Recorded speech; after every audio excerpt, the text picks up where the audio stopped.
भारत के इतिहास की किताब भयंकर लड़ाइयों से भरी पड़ी है।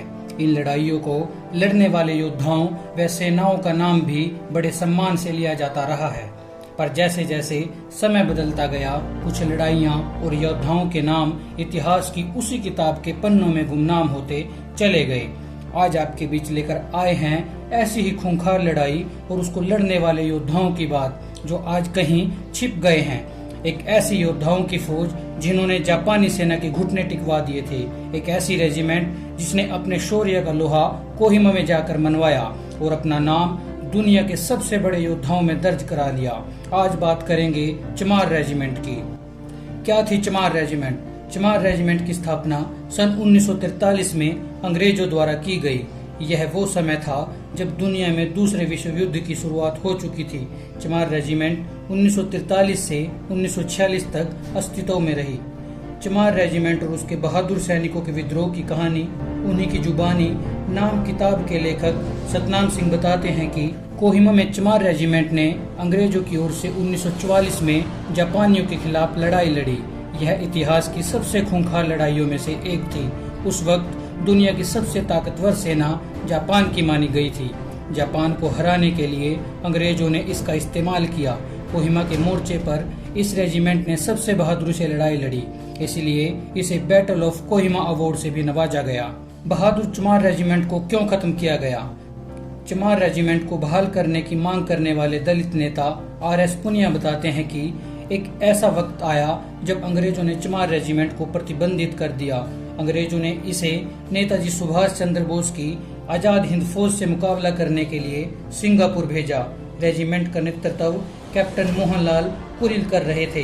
कैप्टन कुरिल ने देखा कि अंग्रेज चमार रेजिमेंट के हाथों अपने ही देश के सैनिकों को मरवाना चाह रहे हैं। यह देखकर चमार रेजिमेंट के जवानों ने अपने ही देशवासियों से लड़ने से इनकार कर दिया और अंग्रेजों के खिलाफ ही बगावत कर दी। इसके बाद चमार रेजिमेंट ने आजाद हिंद फौज के साथ मिलकर अंग्रेजों के खिलाफ युद्ध करने का फैसला किया। तभी अंग्रेजों ने 1946 में इस रेजिमेंट पर प्रतिबंध लगा दिया।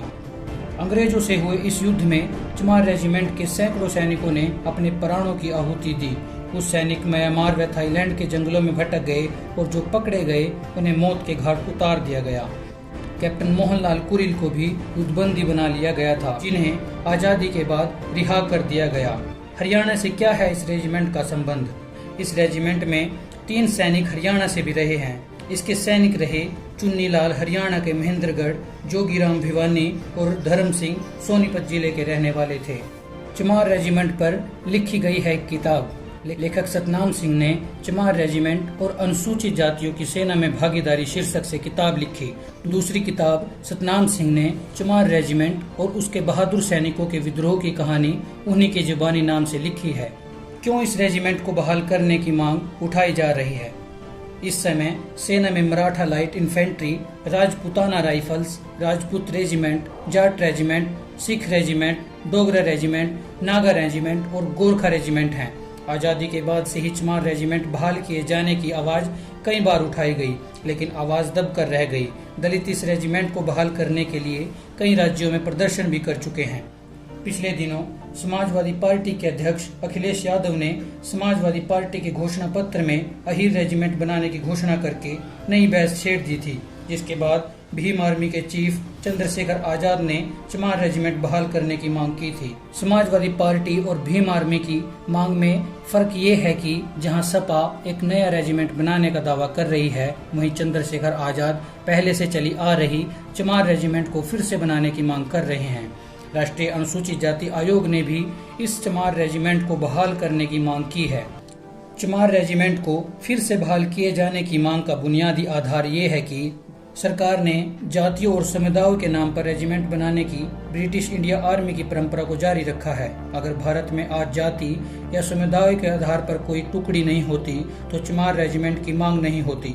लेकिन अब जबकि जाति आधारित किसी रेजिमेंट को आजाद भारत में भंग नहीं किया गया और ऐसा कोई प्रस्ताव भी नहीं है, तो कोई कारण भी नहीं है कि चमार रेजिमेंट को फिर से बहाल क्यों न बनाया जाए। चमार रेजिमेंट बहाल होगी या नहीं, इसका फैसला भविष्य पर छोड़ते हैं। आप इस बारे में क्या सोचते हैं, अपनी राय कमेंट बॉक्स में जरूर रखिए। अगर आपको हमारी ये वीडियो पसंद आई हो तो प्लीज शेयर कीजिए और लाइक कीजिए। अगर आप हमारे चैनल पर नए हैं तो हमारे चैनल को सब्सक्राइब कर लीजिए। शुक्रिया।